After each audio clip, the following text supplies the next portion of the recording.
All right, VJ. All this week, we have been exposing the broken system that originates in India and supplies many of our most important life-saving drugs. From forged documents to filthy conditions, manufacturers thousands of miles away are just operating on the honor system.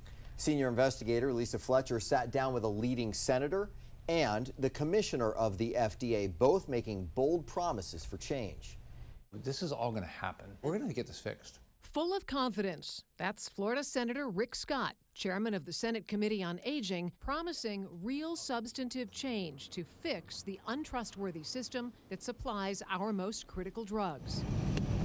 For months, we've pried open India's medicine pipeline to the world, exposing secrecy, unregulated pharmaceutical labs, fabricated data, and deadly mistakes. Thousands of miles away in Washington, Senator Scott is leading a flurry of activity. So do you believe Americans are dying because of poor oversight done at foreign generic drug manufacturing facilities? 2 hearings, multiple letters, and a major investigation, all to shed light on an uncomfortable truth. Is it time to tell Americans the truth, that we have a broken system and it needs to be fixed and we have no backup plan? Absolutely. I get fed up with government not being honest with people, right? Just give me the facts. We've been unearthing the facts for months. Nearly half of our generic drugs are made in India. Key medications, from antibiotics and chemotherapy to blood pressure pills and painkillers. Some are made to a high standard, others aren't. And telling the difference is nearly impossible. We've discovered egregious violations, workers destroying test results, cancer drugs incorrectly made, and unapproved warehouses storing drug ingredients full of crawling pests. In October, 140,000 bottles of generic Lipitor, the most commonly prescribed cholesterol drug made in India, were recalled because it was incorrectly formulated. This isn't the company's first problem. Back in 2024, the FDA cited their maker, Alkem, for sending medications to the U.S. with no proof they'd been tested on functioning equipment, and noted the company failed to properly follow up on 80% of complaints in a 4-year period. The reality is, we can't police all of these plants with inspectors and test the batches of drugs. It's on the honor system, and the honor system is broken with these foreign manufacturers. Well, number one, FDA's got to do their job. We have a new FDA lead. He's got to do his job. I've sat down with him, told him what we were doing. Hey, Commissioner, good to see you. We sat down with him, too. Top of Commissioner Marty McCary's list, doing away with scheduled inspections and instead having the FDA show up unannounced. When we came into office, what we found out is that they were laughing at us overseas. They were laughing at our inspectors that they would pick up in limos and schedule for certain days when they could be on good behavior. We're ending that. Researchers tell us inspectors are 3 times as likely to find severe violations when they arrive unannounced. Take these major U.S. suppliers, Cipla,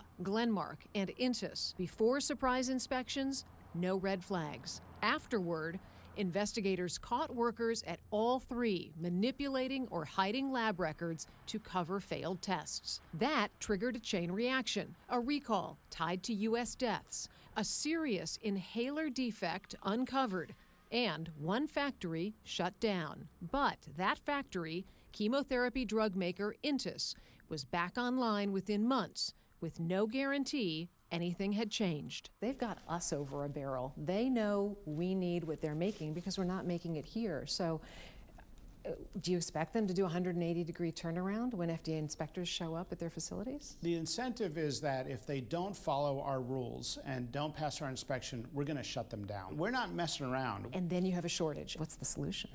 Look, there's no perfect solution because we walked into a mess. We should have never let these manufacturing facilities go overseas to increase the profit margins of the owners. Problem is, when they go generic, it's no longer profitable for U.S. companies to make them. We're changing that. We're changing the incentives to bring back manufacturing to the United States. For example, if you are making a generic drug and you apply for an application to make a generic drug, we're going to put you at the front of the line, because if that generic drug is made in the United States, we're going to prioritize that application, and then you're going to have a longer lead time to do your business and profit from that drug. Back on the Hill, Senator Scott is pursuing ambitious goals that will require cooperation. So Americans have recently watched partisanship on the Hill paralyze even the most basic government functions.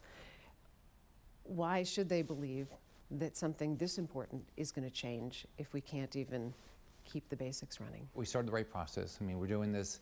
It's a bipartisan report. Senator Gillibrand has been a great partner in this. She's been a great partner in the hearings. It's a real life and death situation.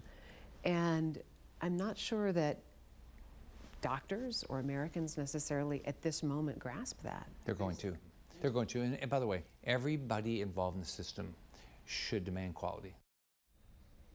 Glenmark and Alcom did not respond to our requests for comment. Cipla told us the FDA's 2023 warning letter, which included failure to properly investigate defective inhalers and failure to prevent microbial contamination, were, quote, procedural and did not relate to safety. Their full statement on WJLA.com. So, Lisa, what is Senator Scott doing specifically? He's educating himself, Scott, and other members. He's holding hearings as recently as yesterday and putting pressure on the FDA and pushing for transparent labeling so consumers could see where their drugs are made. He says the secrecy needs to end. All right, you have laid out such a staggering list of eye-opening issues here. But what are the consumers, you and I, people who are just watching this, what are they supposed to do in the meantime with all that? Yeah, it's a tough one. First thing you got to do is contact your member of Congress and demand real reform. That is number one. Check your medicine bottles and ask your pharmacist where your drugs are made. Sometimes the label only lists a U.S. distributor. And be aware that many pharmacists and even doctors don't know this problem exists, so you may have to push for answers. Bottom line, you have to go from pharmacy to pharmacy asking where they get their drug that you use until you find one with a supplier that is outside of India. All right, great information there, Lisa. And to watch all of our investigations on this important topic, just go to WJLA.com and click on the iTeam tab.